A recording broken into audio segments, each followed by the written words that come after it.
Eh ala, di aabot dito ang tarpaulin nun ay. Ay liblib na itong lugar nyo eh. Wala na.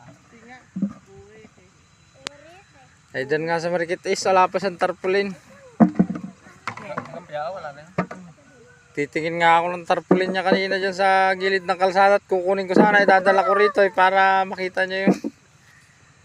Pero kung nanonood kayo ng pag-ampit nun ni Kapya ngayon. Facebook, YouTube, sikat yun si Colonel Busita. Totoo naman na. Pag-ampit nun, eh kurente man ay pinutol niya, di man nakarating dito. Yung lalabanan ng si Busita. Senador po. Congressman po siya ngayon. Lalaban siya ng senador. Siya ba yung naninita ng ano? Mga LTO po.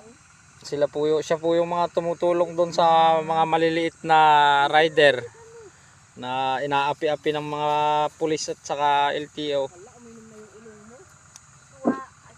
Nang daka ko mapay din mo sakay. Kadi nang dapay ni sakay.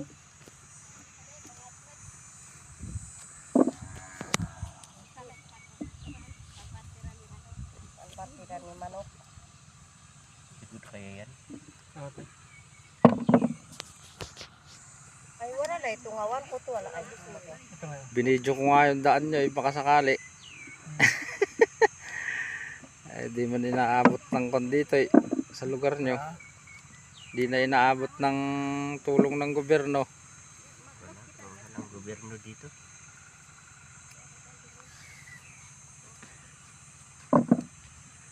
Malay nyo, malay natin lahat, malay siya.